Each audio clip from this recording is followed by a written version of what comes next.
Pascal. You are now rocking with that dude Pascal. We be going wild, Haitian in the building, so original. Got the haters catching feelings. Get your hands up to the ceiling and keep them held high, cause St. Louis isn't ready. Forget about it, goodbye. Hold on, we just saying hi. Five somebody, rise up. Weekdays, catch us live, somebody. Let's go. Good evening. Good morning and good afternoon, everybody. Welcome to the Pascal Show. Hope you guys are finding this show in good spirits. Hope you guys are all doing well. Hope your weekend was fantastic, amazing, positive, filled with joy, laughter, all that good stuff. Healing if you're injured, all that good stuff. Hopefully it was all good for you guys. Real talk. I missed you guys this weekend. It was a busy one for me, to be honest. But had a lot of reasons to celebrate and to spend some time away from the microphone, away from the camera and all that. But I'm happy to be back here with you guys to talk about a few things, okay? And chop it up with you guys about this new information that just came out, okay? Now we are going to be backtracking a little bit after I give you guys this new information because I'm gonna be real. First off, there has been a lot of documents that have been dumped over the past couple days. There have been a lot of really great law tubers, YouTube content creators, so on and so forth, that have covered this story, okay? That have covered the documents very, very, very, very well. I just feel like, I didn't want to be beating a dead horse, and I was busy. I was celebrating my birthday. So, and spending time just taking a vacation away from this purple box, okay, which I spend a lot of my days at, okay? But nonetheless, I still wanted to give you guys some new updates. There's been something new that I think a lot of us have been sitting and waiting for, like the DP, the ultimate capital punishment. Will they or will they not be having BK looking down the barrel? Literally, actually, it's kind of weird. But could he literally be looking at a firing squad if found guilty? Well, we do have the answer for you guys here. Obviously, you see the title above you, above the video, or down below, wherever you're watching the show. So before we go into everything, like I said, before we go into everything, hit that like button down below, crush it, make it scream out your name, do all that stuff, do all that goodness for me. All right, send it past 200 likes as you guys start to file in, okay? And of course, if you have not done it yet, hit that subscribe button, okay? There's a lot that's going on. There's a lot of conversations. There's a lot of stuff outside of this Idaho 4 information.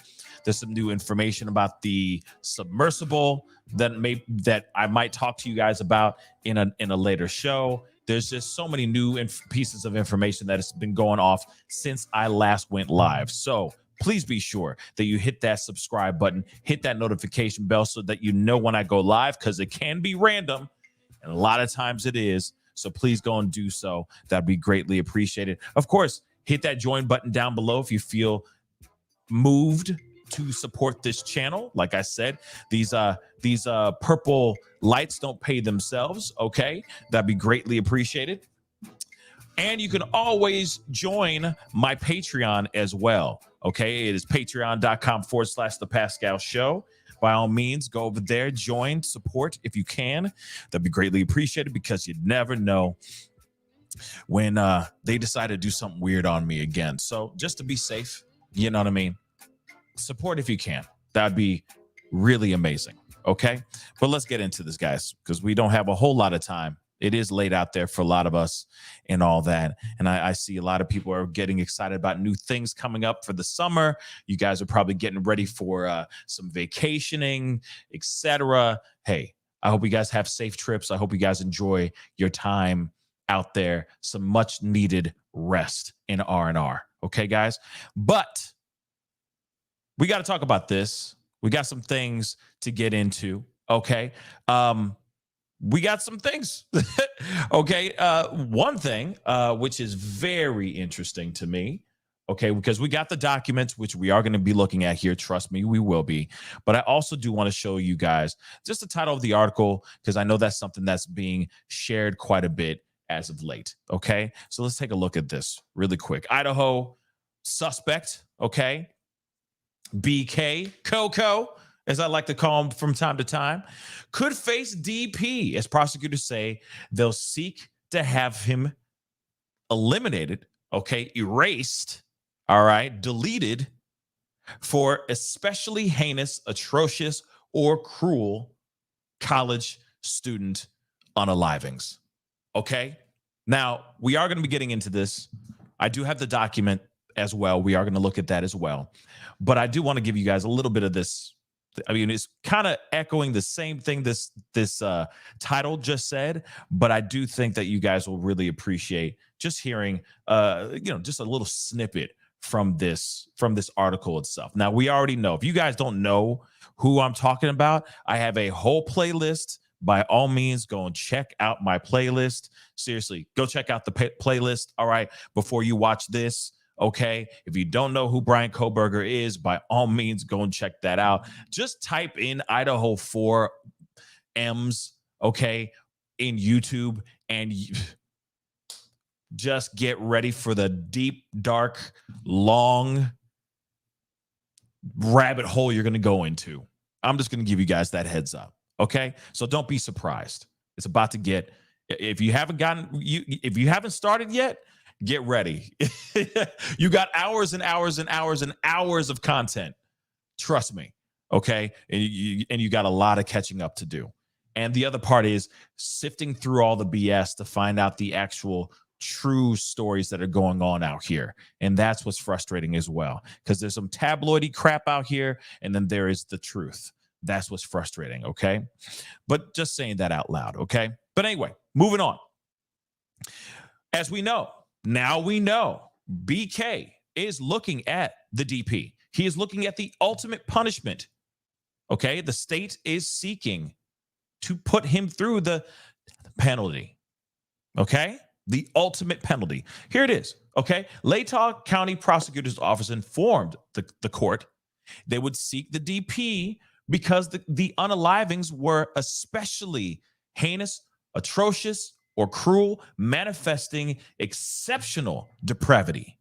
Okay? Now, trust me, before I continue on, I already know about all the other stuff, okay? I already know what the defense is trying to claim, that about DNA, that there's no connection with the 4 and blah, blah, blah. This is just what the defense is saying. That does not mean that that is actually factual.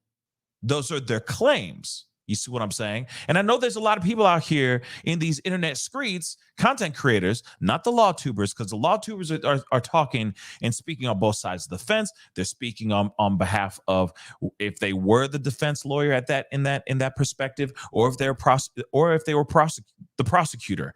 It does make sense when you see their claims. Okay, so I'm not knocking what the defense has put out there. I'm just saying those are their claims. You see what I'm saying? That's what they're putting out there. Same thing with the prosecutor, with the prosecution. They're putting out their same thing. They're putting out their claims. They're saying that they have proof of X, Y, and Z, and that they want to bring in Kohberger to sit down in trial so that they can give their narrative. The defense is going to write out their paperwork and all that stuff, and they're going to say the same doggone thing. We have a different story. Our story is this. There is no DNA. There is no proof of X, Y, and Z. And in fact, if there is X, Y, and Z, this is what the defense is saying. If there is X, Y, and Z, show us proof on how you got that proof. Show us evidence on how you got the evidence. I feel like that's a fair request. I do. And of course, actually, after listening to a lot of law tubers' opinions, I listened to Andrea Burkhart's opinion as well. Shout out to Andrea Burkhart. You know, she's a family member. Okay. She had quite a very, very thorough breakdown of the paperwork that was brought in by the defense. But that doesn't automatically mean, just like the stuff that we're hearing on the prosecution side, doesn't automatically mean that everything that we're hearing on both sides is 100%. This is what they're bringing to the table. This is what they're going to argue. This is what they're going to bring to the case and into the trial. So we're going to see what actually sticks up there. The other part is, I know I'm reverting back to what I said here, but I'm going to say it again. Remember the whole situation of how they got the DNA in Pennsylvania. How they got it might not have been legal. And so the defense is literally saying, yo, I want to see proof positive on how you got this evidence. Because now you're saying that the evidence, now you're saying that the way that you got the evidence doesn't exist anymore. That you just accidentally hit the delete button on the proof of how you got the proof. Kind of strange, right? I get that part, okay? I fully 110% get that part. And I see why everyone is looking at that and running with it, right? But at the same time, we got to remember, we have both sides putting in their arguments, and that's it. Doesn't mean like, oh, is there 15 other, were there 3 other dudes in the room or anything? No. Before we start going off, spinning off this planet with more speculations and theories, let's just look at the documents that they have put out so far. So just a quick summary in my own personal opinion of what has been given out over the past couple days with the defense. Like I said, the defense is going to come up with their paperwork. The prosecution is going to put up their paperwork as well. Okay. So now we just got to wait till they actually go to trial. But there is something that they did say in there, again, that I thought was interesting. Show us the proof on how you got that on the genealogy stuff. The DNA. Just be transparent. Just say it. Because it can't just suddenly, you can't just suddenly have it and then suddenly not have it anymore. And then also on top of that, they're also claiming that the DNA that they have from the cotton swab and the DNA that's on the buckle of the knife sheath is in fact Bryan Kohberger, right? So it does make you wonder, well then, the DNA that they got from the trash can, they said through genealogy. You're telling us it wasn't that? Like I said, just doesn't make any sense. But I digress, guys. I digress. Let's get back into this piece, okay? So prosecutors stated that the DP was appropriate because there were multiple victims. The defendant exhibited utter disregard for human life. The defendant acted with reckless indifference to human life, and the defendant represents a threat to society. Now, I'm going to say this really quick, okay? Now, I don't know where you stand, okay, on DP or to DP or not to DP. That is the question, right? My question to you guys is not that, okay? Because I know some people are just steadfastly against DP, and some people are totally for it. This has nothing to do with this, okay? What I'm going to ask you is, are we really that surprised that he's facing maybe a firing squad if found guilty? If all the evidence pitted up against him does actually stick and there's no room for reasonable doubt at all, and that jury finds him guilty, are you really that surprised that he's looking down the barrel of DP? I'm just being real. Are we really that surprised? I'm not. I'm not at all. Now, I understand that there's certain family members, okay, certain members of family members of victims, okay, that are for and against. Majority are for, from what I'm understanding. Okay. But some are against, basically saying, hey, listen, nothing's going to change. If he's found guilty or not, if they erase him from this planet or not, nothing's going to change at the fact that our son is no longer here. Ethan is no longer on this planet with us. That doesn't change our sorrow. It doesn't change our grief. Doesn't change our pain, right? But I understand that there's other families like the Gonsalves family that are sitting there going, no, let him get the worst type of treatment and let him rot in hell. I understand that piece too. So when I see something, as they just said, the prosecutors, and I'll even highlight it for y'all so that you guys all can see that in the nosebleed seats really quick. But it says here, okay, they're saying it's appropriate. All right, because one, there was multiple victims. The defendant exhibited utter disregard for human life.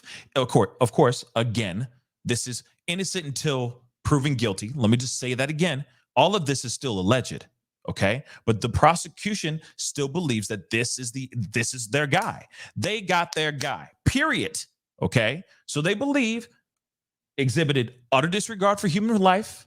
The defendant acted with reckless indifference to human life, which is basically the same thing that they said in the first line, okay? And that the defendant represents a threat to society. Now, I will say this too. If he was like looking at life behind bars, okay, if he was looking at life behind bars, he's not going to be a threat to society anymore, right? He's not. He'll just be locked up and just looking over his shoulder for the rest of his life and not dropping the soap and all that stuff, right? As we all know, right? Living in hell, most likely. Maybe not. All right. But prosecution feels that what he has done is enough for him to look at the chair, the needle, or a firing squad, because that's now new over there. Now, I'm going to say it again. Are you guys really that surprised? Because me, I'm not so much. I'm not surprised. I knew this was going to happen. I was just waiting on when. Okay?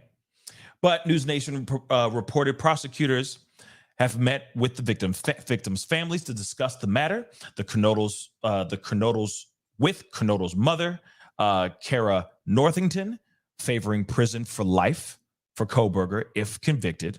Her father, Jeff, on the other hand, reportedly was in favor of the DP for the alleged monster. The Gonsalves family and the Mogans family are also in favor of the DP. And the Chapins have not made their position public yet. I've heard different. I've heard the family say, what's the point? It doesn't change anything. They haven't really said like, no, I'm against it, let him live. But I've also heard them say, what's really the point? It doesn't change the outcome. The outcome has already happened. They have already lived their own nightmare by losing one of their loved ones, right? So, real quick, I just want to show you guys the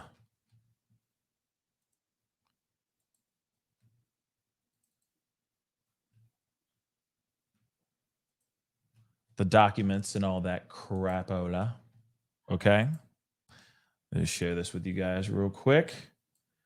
So, of course, notice pursuant to Idaho Code 18400-4A comes now the state of Idaho by and through the Latah prosecuting attorney, and hereby gives notice to the court, the defendant and his counsel, pursuant to Idaho Court Code 4004A, or I guess. This is that as of this point in time, and based on the information known to the state to date, the following statutory aggravating circumstances pursuant to Idaho Code 19-2515-9 appear to exist in this case as the crimes of M in the first degree as charged in counts 2, 3, 4, and 5 of indictment herein. So this code, okay, that I just said, at the time of the M was committed the defendant also committed another M. Okay. And they're basically the same thing. This M was especially heinous, atrocious, or cruel, manifesting exceptional depravity, and or then it goes to 3. All right. Sorry, 1 second, guys. By the M or circumstances surrounding its commission, the defendant exhibited utter disregard for human life. Basically, what I just said a second ago. Then and or to number 4, Idaho Code, same thing. Okay. The M was committed in the perpetration of or attempt to perpetrate arson, robbery, burglary, kidnapping, or mayhem, and the defendant unalived, intended a unaliving, or acted with reckless indifference to human life, and then the 5th one, which is the defendant by his conduct, whether such conduct was before, during, or after commission of the murder at hand, has exhibited a propensity to commit murder, which will probably constitute a continuing threat to society. Basically, all that I just said a second ago, just abbreviated, okay, or summed up. All right, that he's a menace. He's like basically a menace to society. Has no regard for human life. Doesn't care about human life. That's basically what they've said over and over and over again here. Okay, reckless indifference to human life. So the state gives this notice based on the fact that it is not identified or been provided with any mitigating circumstances sufficient to prohibit the tiers of fact from considering all penalties authorized by the Idaho legislature, including the possibility of a capital sentence.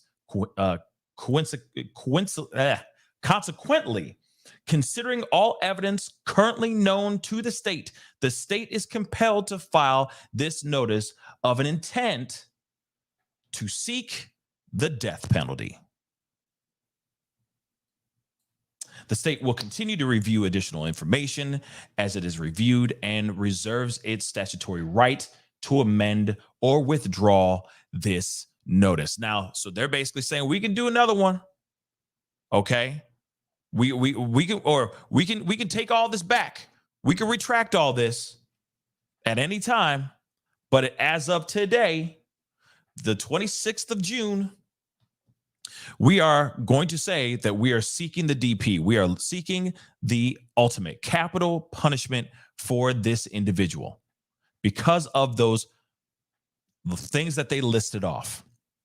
Okay. And again, I repeat, are we surprised? Again, take out your own personal opinion about DP to begin with, about capital punishment to begin with. Set that aside for a second and just think about it and let me know how you feel about it.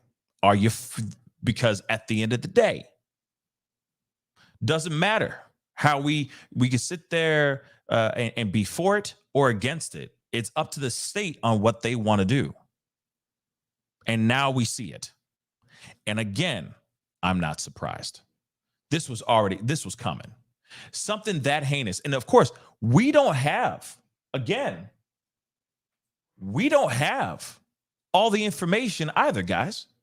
We don't know how they were found. We don't know how gruesome the scene was. We don't have their autopsy reports or anything of that sort. They have not given us any of the which would automatically be. We don't have any of the gruesome details. Zero of the gruesome details. We can only imagine of what we've heard and what we know so far. Blood leaking out the side of the house and stuff like that. If that's entirely true or not. Okay? But still, if it is that gruesome and they did that to 4 kids, this person did this to 4 kids, or he is alleged of doing this to 4 kids, do you really think they're just going to let him stay behind bars and just sit there and rot? Nah, I really don't think so. There's information that they know, that the prosecution knows, that the public doesn't know at all yet, that I'm sure is absolutely mind-blowing and heartbreaking. So again, this information isn't that surprising, okay? It's not that surprising, whether you agree with it or not. Now, I got some other stuff I want to give you guys, okay? Again, now there's some new information about the gag order as well, which I found to be very interesting. So I'm gonna play this little clip for you guys as well, because I just thought it was interesting. Like from our understanding, we are now hearing that they're starting to loosen up the actual gag order now, which is very interesting, and I'm wondering why. But let's take a look at this. Press the number 1. Let me know you guys can hear this. Let's rock and roll. Oh, come on. Of course it does this.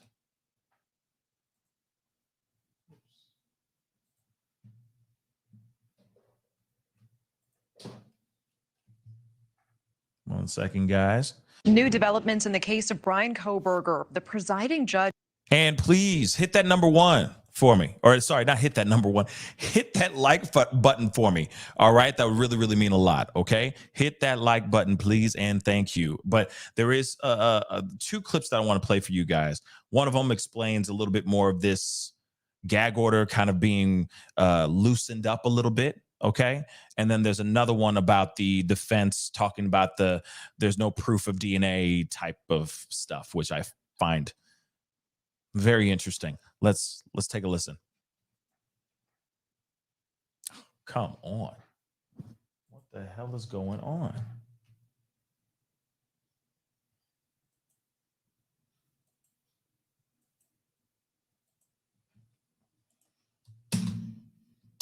This thing does not want to play for me. Hold on, guys. What the heck is going on? New developments in the case of Bryan Kohberger. The presiding judge is making changes to the gag order. You will remember it, Bart. I don't know why it's doing that, but okay. Almost everyone from talking about the case before. Well, under this new gag order issued now, prosecution and defense attorneys can now speak on some matters related to the case, but they must still follow strict guidelines to preserve Kohberger's right to a fair trial. Now, Kohberger is accused of murdering 4 University of Idaho college students last year. He is facing first-degree murder and burglary charges in connection with their stabbing deaths. And the changes come as prosecutors announced that Kohberger's DNA is a statistical match with the DNA that was found on the knife sheath that was left at the crime scene. Joining us now to get more perspective, Jesse Weber, News Nation legal contributor. Jesse, it's good to see you. Thanks for being here. Good to see you. Thanks for having me. Let's talk about that new DNA evidence indicating Kohberger is a match for the DNA that was found on that sheath at the murder scene. The defense claiming that they are unaware of this. Does that strike you as strange? Because aren't they entitled to all of this information? Look, the defense is doing and saying what we expected them to do, right? They are facing an uphill battle with this monumental development. And you couple that with the surveillance footage, you couple that with the cell phone evidence. And they are making a good point because they're saying that the prosecution is keeping information away from them. And at the end of the day, that's a legal argument. It'll be up to the judge to determine whether or not the prosecution has to turn over more materials to the defense. But we have to be clear about what they're doing here. They are actually previewing what their defense is going to be. Well, how exactly did law enforcement get this material? Did they do anything improper? Did they really have probable cause? Because the best case scenario for them would be to make sure this evidence doesn't come into trial if law enforcement did something improper.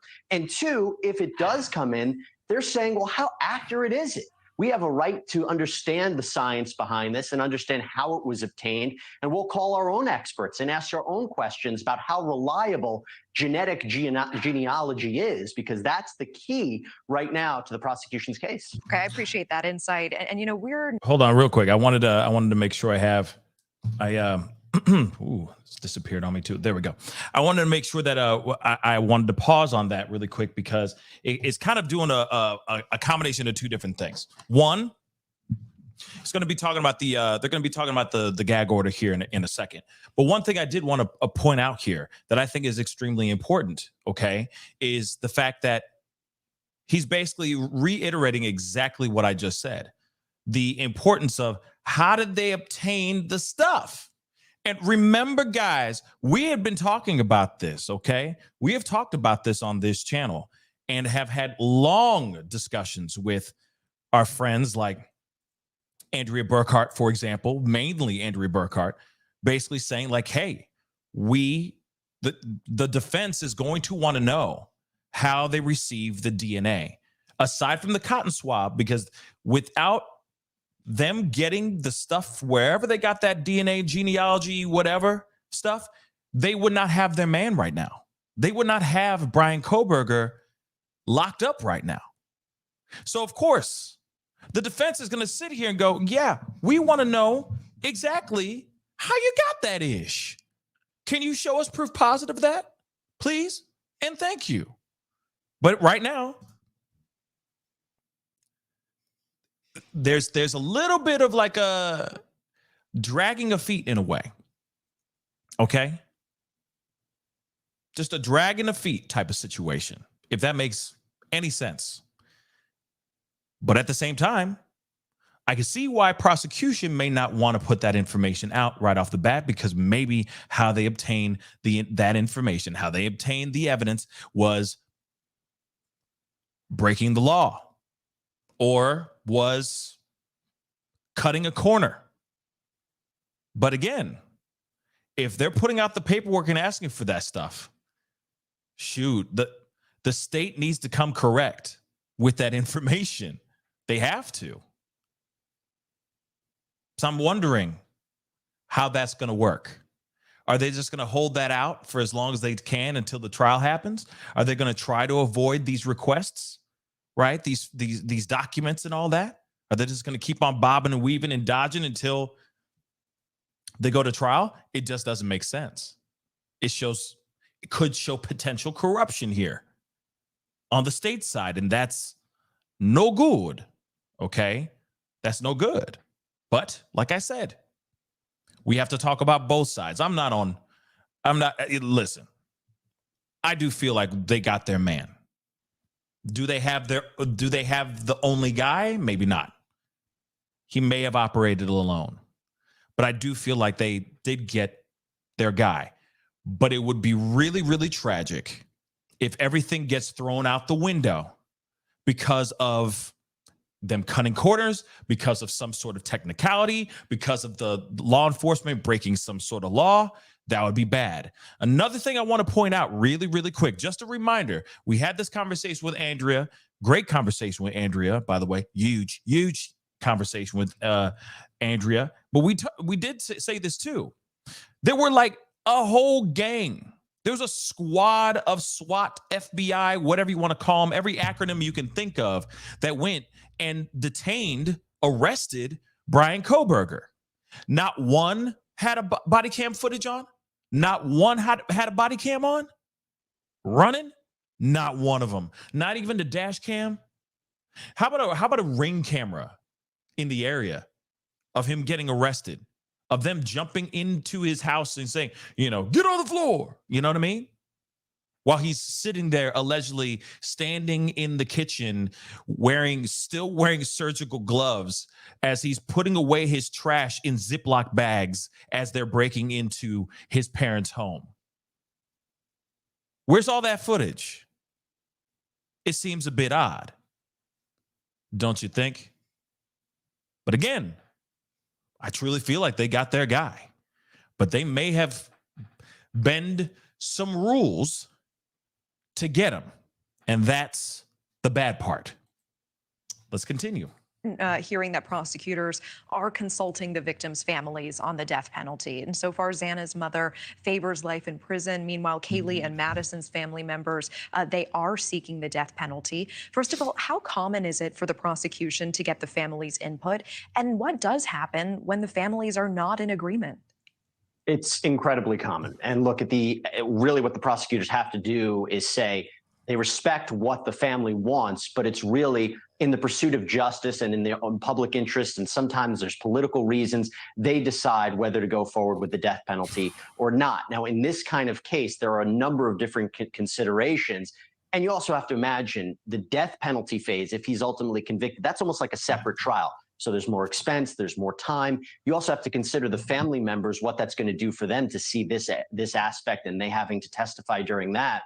But if you had a death penalty case, this feels like the one in Idaho. I mean, the death penalty is on the books for this kind of case. It's a horrific quadruple homicide. It's incredibly high profile, young victims, savage nature of it. So I wouldn't be surprised if prosecutors decide to move forward with the ultimate punishment. I do want to talk quickly about this. Okay. Now, the other thing, real quick, Ivan, thank you so much for the 5. Is he saying there's flaws in DNA testing? If so, we all should be questioning legitimate testing. I thought tests are 99.9% anything to get off today. Now, I will say he's talking about, now real quick, Ivan, just so you know, they had the knife sheath, right? They took it to a lab. That lab couldn't find, like, I guess they couldn't find anything. They didn't find any DNA. Okay. They took it to a lab. That lab did some testing and it came back. Nothing came back. Okay. Then they took it to another lab and that lab found the DNA on the snap. Okay. So whatever happened, however they caught this dude, however Bryan Kohberger became their main interest, okay? If I don't even know. I don't know how Bryan Kohberger, I'm going to be honest. I'm going to be completely honest. I don't know how they said, that's our guy. Because he drives this car, which a lot of people drive that type of car. So there's still a lot of questions, okay? Again, at the end of the day, it really is all about what he ended up, how they ended up getting that DNA. Period, point blank. The DNA that got him caught. How's that? That's the question. Because if they found it in a trash can on his driveway or in his family's domicile, they were bending rules like crazy. They're bending rules like a mother love them. Okay? But then at the same time, like I said, I'm very curious on how the state is going to, how prosecution is going to respond back. Because they're sitting here, Bryan Kohberger's team is basically saying, yo, there's no connection with the 4. There is no DNA. You have no proof of any of this. And wherever you got this DNA before, we'd like to know exactly how you got it. Show us the proof. Show us the Carfax. So it is very interesting. All right. JB just said defense is saying that there is no DNA from the victims in the car. Exactly. Like I just said, no victims DNA in the car, apartment, office, parent's house, and none of his DNA was on the victims. That's what they're claiming. That's their claim. Prosecution better hope they have more evidence. Yes. Again. But then again, at the same time, if they actually have proof of DNA on the bodies, it's not good for Bryan. But it may be thrown out the window, though. You see what I'm saying? It could be thrown out the window, which sucks. Why? Because of how they obtained his DNA to begin with. If they broke laws, if they bent the rules, if they did some little shadiness on the side, it could be thrown out. That evidence could be completely thrown out of the trial, which would be very bad. Okay? Fruit of the poisonous tree. Yes. Now, Iron Range, thank you so much for the 10. I appreciate it. It's touch DNA. Exactly. Touch DNA could be so many different things, right? I've heard so many different explanations of it. It's pretty wild. But touch DNA could shoot. My DNA could be on that daggone thing if it's like that. But at the same time, if they said they ran all the tests and he was the only thing that they found, it does seem a bit weird. But like I said, interesting. But let me finish this super chat. Does anyone realize how many profiles that you leave on a daily basis? Yeah, it's insane. It's absolutely insane. But then my question, Iron Rube, let me get that back up. Or Iron Range Rube. Let me ask you this then. Yes, we leave a lot of our stuff on a daily basis, but who did he get in contact with for him to either have his DNA pass from that person who would later on commit one of the most heinous crimes of this past year? Okay. Or how did he get his hands remotely, or his DNA remotely near this knife sheath that was ended up being used in one of the most heinous crimes of last year? That's the question I have too. Like, how? And I get that we leave a lot of stuff behind, a lot of stuff behind, but it does make you wonder, how did it get on that snap on the knife sheath then? Again, questions for days, guys. Questions for days. I still do believe that they got their guy. But then again, I will say this too.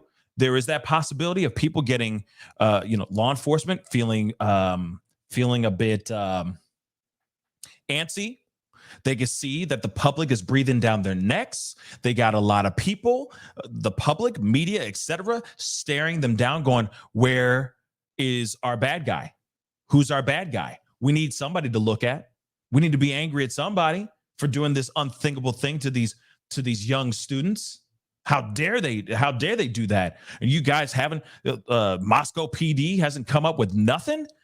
I'm sure that could be a possibility. That side of things, the pressure, they find this Bryan Kohberger guy for some weird reason. Like I said, the math is just not mathing for me.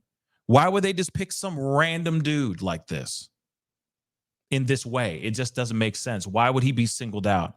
There are plenty of other creepazoids in Moscow, I'm sure, that would have fit the bill even better if this was some sort of plotted framing type of thing. Okay? So to me, I still think that they got their guy. But let's continue on here. Let's play a little bit more here. Modified gag order now. What kind of information do you expect we will now be able to hear going forward? Not much. Basically, the attorneys in the case, like the prosecutors, the defense attorneys, the attorneys that are representing victims, they can talk a little bit about the case, but kind of bare bones, like there we go. The scheduling of the trial or what are the nature of the charges. They are allowed to make statements to correct the record if there's some sort of really bad misinformation coming out. But that's it. They can't talk about anything that's going to materially prejudice the case. They can't talk about the evidence. They can't talk about evidence that's not going to be in the case. They can't talk about a plea deal. So I don't really think at this point we're going to learn anything major from the attorneys, but it is for our news organizations a little bit of a win because they can speak a bit more than they were previously not allowed to. Okay. Yeah, I mean, that's true. So they could do more. Okay. Lawyers can speak up a little bit more now with media. But that's about it. Kind of like, can't wait, looking forward to the trial. I mean, they still can't really say much. And I will say this too, nor would I want my lawyers to be out here talking about our game plans and stuff in the middle of the trial. I need them focused. I want them focused on making sure that this man who's being alleged of doing this thing rightfully gets found guilty for doing said thing, not to be up here in the cameras with the glitz and glamour and trying to be all tabloidy and stuff. I don't want to waste my time with that. I need somebody who's going to be like, I'm here to win this. I'm here to get justice, period. So for me, I'm cool with them not having to talk every damn time that they walk out of the courtroom. The other thing, though, too, that I also found out, okay, over the past couple days, and I know for some of y'all it's going to be kind of old news, but they also did say that now they are now saying that cameras will be in the courtroom during the trial, which is a big deal. Now, will it be live streamed? I don't know. I hope it is, because if it is, we are watching that without a shadow of a doubt. All right, we will be watching that live. But if it's not, then at the same time, we will be doing recaps and watching this, okay, as a family. But I am happy about the fact that they are actually going to have cameras. But they also said it's subject to change if the judge decides like, nah, I don't want it in there anymore. And that is a very, very good possibility as well. Now, I wanted to share with you guys this too as well. This is also going back to the conversation, the things that we just talked about earlier in the show about the defense claiming that there is no DNA that was found in the home on the exactly what JB said, echoing what I just basically said, wasn't found in the car, apartment, the parents' home, etc. They're saying all this stuff. And I mean, they're putting out their defense. They're putting out their narrative, their argument. Okay. So I wanted to play that too. This is from Cuomo, but let's rock and roll. Big breaks in the Bryan Kohberger case. The first one we've been waiting for. Prosecutors say, yes, this requires the death penalty. Now, that creates a very high burden for them that we'll discuss. There's also newly released DNA evidence, which shows no DNA from any of the 4 murder victims that was found in Kohberger's home or car. Does that matter? And if so, why? Now, that's going to be a finesse point. So let's talk to the practitioners, the better minds. High-profile defense attorney Mark Aragus, Florida State Prosecutor Dave Arenberg, and forensics analyst and professor emeritus at the John Jay College of Criminal Science, Dr. Larry Kobylinski. Larry, I'm going to start with you because I want to set the table for what we expect and what we don't before the arguments are made off the same. One, going for the death penalty means you better have your case airtight. Prosecutors getting beat up for not giving enough information to the defense, which is being perceived as maybe they're hiding something. Is there any reason for concern that they did not get the DNA, process the DNA, identify the DNA the right way? I don't think that's a concern at all. These labs are all accredited. They're all using validated technology. It's the same kind of technology used around the country. So to argue that they got it wrong, you'd have to go into all the minutia of their lab notes. It's something that I do routinely when I'm on a case. And I don't think it's going to amount to anything helpful for the defense, although you never know. I think they've done it right, and I think their conclusions are right. All right. So the big question then is, then why didn't you find the DNA of the victims in the places you're supposed to find it? You found some bleach. Hey, I've watched CSI. They say that bleach isn't enough. You can't get rid of that stuff. So who cares if he had bleach? He's clean. Maybe he's got some Italian blood in him. He likes to clean. Well, I think he does like to clean, but he knows how to clean. You see, he's a PhD criminology student at Washington State University. And I'm sure that during his education at the undergraduate or graduate level, he's taken forensic courses. He's learned how to clean up a crime scene. Crime scenes get cleaned up all the time. That's when they true. get turned over from the police back to civilians. There's got to be people that come in and clean up the scene. Let me say this really quick. I don't know if you guys seen this, but there is like this article out there of this some people that actually get paid to clean up crime scenes. That's what they do. They show up after everything's been done, after forensics and after they do all their investigations and blah blah blah, and they go in and they actually clean up very, very graphic, very gruesome scenes. Okay.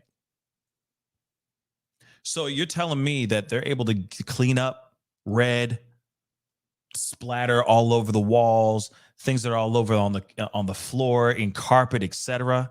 They're able to do those kinds of things. You're telling me that he doesn't know how to get rid of that stuff? I'm just saying. And there's a lot of possibilities of him just being incredibly prepared. And he screwed up and left a knife sheath with touch DNA on it. I mean, it's possible. It's really, really possible, guys. Now, let me get this really quick. Megan, thank you so much. Megan Sue, thank you so much for the 5. If I was their parents, I would not know. I would want to know 100% facts. I agree. Don't get the wrong guy, miss anything or others. Not seeing a slam dunk here. Scary. Yeah. See, that's the thing. It does make you wonder if, about these claims, about the DNA. It does. Okay. How solid is that information? Now, obviously, we're hearing it from some a panel of experts here, but I do find it very interesting that we've been hearing one thing for a long time, and now we're hearing something completely different. Now we're hearing that there was no DNA. In fact, he's claiming that the DNA is of somebody else. How much of that is true? I really don't know. These are the claims. This is what he's claiming. I'd like to see the proof for myself as well. But let's continue. Bleach is a good way to destroy DNA, and he did a great job. Don't forget, we don't have a murder weapon. We don't have the clothing that was worn. I bet you if the clothing was found, you'd find plenty of blood spatter. But in the car, to find the victim's DNA, you're talking about blood stains, not touch DNA, not skin cells, blood stains visible to the naked eye. And I'm sure he did a thorough job cleaning up the scenes. He knew what he was doing. He had the expertise. And it's really not a big problem for the prosecution. Well, it doesn't have to be a big problem for Mark Geragos. It can be just one. And that's the concern, is that what they didn't find where it wasn't could be enough for just one juror. Mark Geragos, take us through it. Well, Larry does a nice job of presenting the prosecutorial slant on this. The problem that the prosecution's got is that the prosecution is now going to be arguing, hey, there's no cell phone evidence that ties him to the location. Hey, there's no DNA that ties him to location other than touch on the sheath. Hey, we don't have any triangulation. And hey, he must have cleaned it up, even though we know he was in and out of there in a time period, as you might remember, Chris, that is getting increasingly compressed. And hey, by the way, we sealed the records in this case, or we asked the judge to seal the records because we thought there were other suspects, and lo and behold, what do we learn now? That there are not one, but 2 unidentified male specimens that arguably are at the scene. I beg to differ. I think other than the fact they've now made it a more pro-prosecution jury by asking for the death penalty, because you get more pro-prosecution jurors. Right. This is as big a bombshell as people are making it out to be. But you get people who want more, too, if you're asking them to kill somebody. Dave Arenberg, do you see any pockets of concern for the prosecution in this? I don't. And with an expert witness like Dr. Larry, I think the prosecution will be just fine. And now you got a great lawyer like Mark Geragos who will be able to punch holes. But come on. They've got his DNA there at the scene on the sheath of the knife. Hey, thank you for watching. Please go to news. Exactly. I mean, at the end of the day, we have to look at the fact that they have DNA of his on a knife sheath that was at the scene of the crime. Now, could that have been properly staged, dropped there on purpose to frame this guy? That's a possibility too. But at the same time, you can't deny that DNA is there. You just can't deny it. You can't. Okay. But again, what they're claiming, very interesting. Okay. What the defense is claiming is very interesting. And I'd like to see the proof of that as well. I'd love to see the evidence and the proof of that as well. The fact that he's claiming that there's more, that there was more than one other person there in the house, that there was other male DNA in the house. Now, that could also, but there's some possibilities here too. There are people that go in and out of that house that was a big party house. A lot of males go through in and out of that place. What are the chances of what they're claiming could be from somebody who's out there hanging out that night or the night before or something like that, partying or whatever? I mean, there's possibilities here, which is crazy. But for them to suddenly say that, oh yeah, this, what they have on that knife sheath isn't enough. We will have to see what the judge says about that. Okay. We will have to see what they have to say about that. The other thing too, there's a lot of people who, like, think about this. He could have been covered head to toe. Okay. He does the attack, and these things could be very swift, especially if you are skilled with a knife, if you know what you're doing. And he is a physically fit guy. This is not just some random guy who, loses his breath gets winded after walking up a flight of stairs. Okay. This is a fairly physical guy. He runs and all that stuff. So him doing all this stuff, and I know that's still physical, but after he gets done, he gets out, he runs off. He, he could have taken all of his clothes off, thrown them into a dumpster far, far away. Hence the reason why he did that detour, turning off his phone and doing that drive as far away as he could, so on and so forth. But it does make you wonder why he came back. Okay. Why he came back at 9 o'clock in the morning. What caused him to come back less than 5 hours later? What made him come back? And that could be something else. It could become something completely different. Could be something completely different, something completely not connected to this. But it is a bit odd, period, that he was in the area. It seemed like he was lurking. And then this unthinkable thing happens. His phone's off around that same time.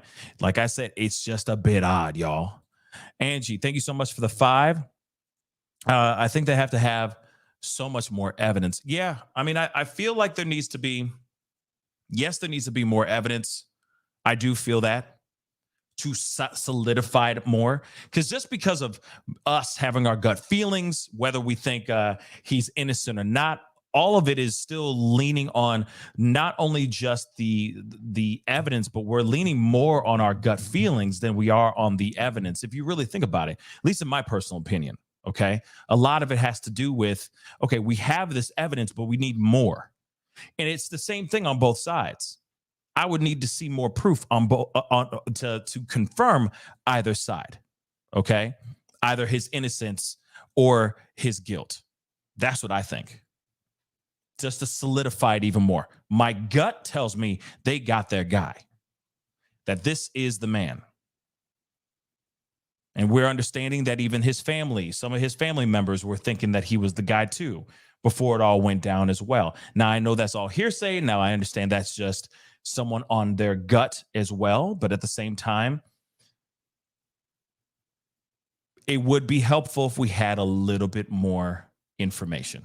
Just a tiny bit more evidence to help with everything. And that's the other thing, Detective Amanda. That's the thing that really drives me nuts too. There's there's no droplets, there's no nothing on the way out of the house. Why? Why isn't there any droplets on the way out of the house? And outside the house? None, zero, zilch, nada, zippity doo dah. I don't get that either. I don't. Now, it could go on the side of, did he really do this all on his own? Was he really alone the entire time?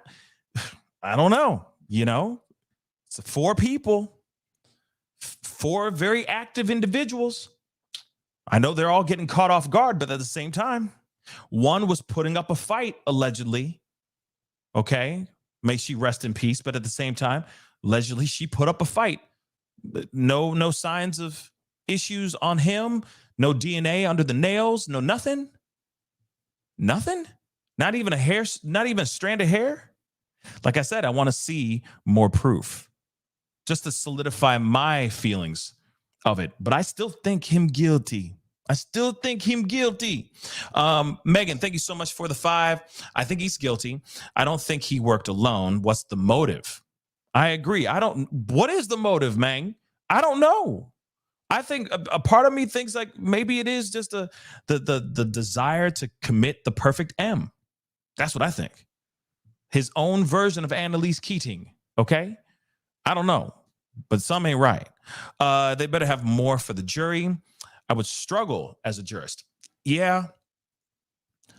But I do think if they do pick people that really don't know anything about this case, like zero about this case, which is going to be impossible. I think a lot of these jurors are already going to be going in with their own theories, with their own speculations and opinions.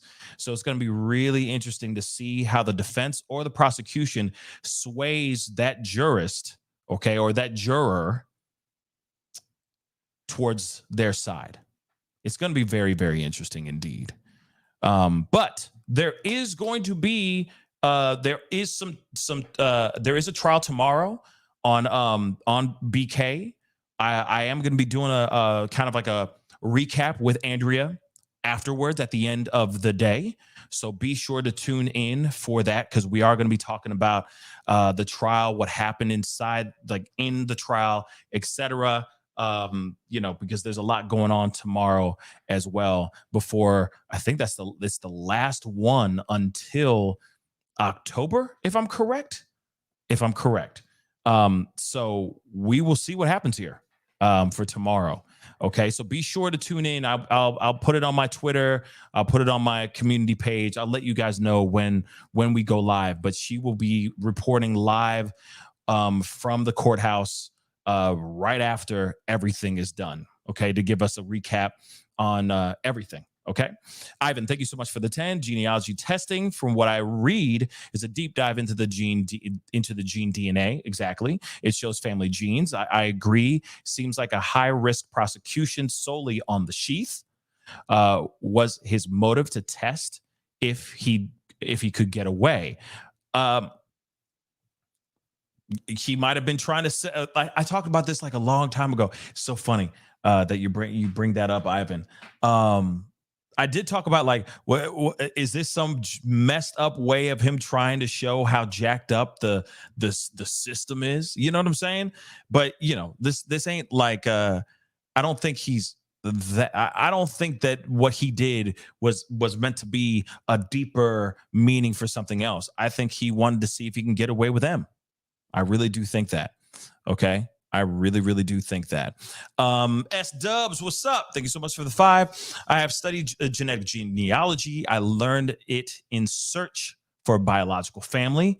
Okay. Hopefully that was successful. I hope. Friends with CC Moore and Parabon Technology, I can help.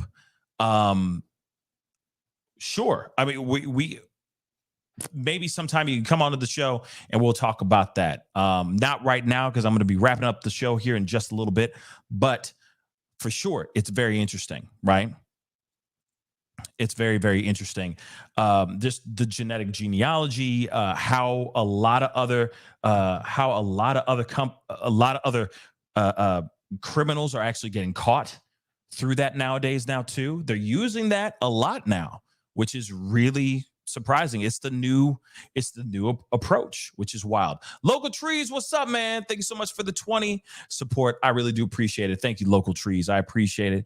Iron Range, thank you so much for the 5. The perfect M, you're clearly monetized. Yeah, well, yeah, them are the breaks. Okay, I love what I do, but it's nice to be able to not lose a whole channel for just saying one word, and it's happened to me before.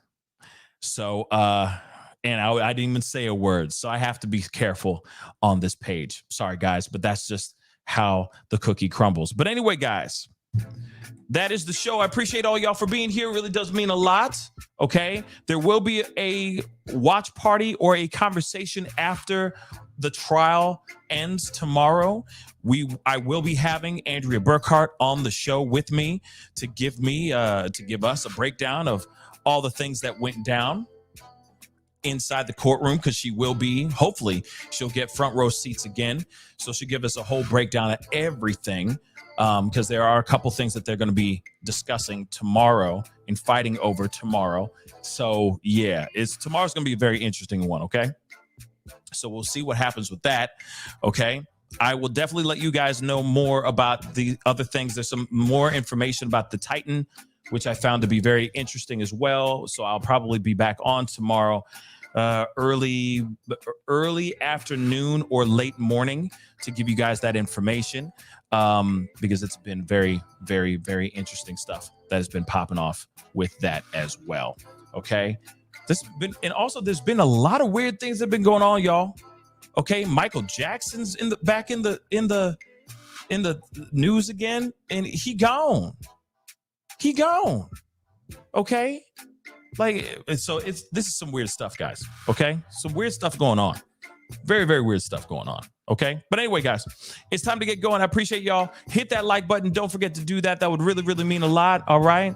Hit that like button. It doesn't cost you a thing, but it helps this channel grow. And of course, speaking of growing, if you want to, please, if you haven't done it yet, please hit that subscribe button. That would be greatly, greatly appreciated. Okay. Hit that subscribe button. Don't forget to hit that join button down below if you want to support, or also, by all means, please join my Patreon, patreon.com/The Pascal Show. That would be greatly appreciated as well. Anyway, guys, it is time to get going. I appreciate all y'all. And thank you so much for being on with me so late tonight. Okay. But this was the only time I could get on. All right. But anyway, guys, I'll see you guys very soon. Be good, you guys. Be good, you guys. Be good to yourselves. Be good to one another. And I'll see you guys in the next show. This is The Pascal Show. Bye.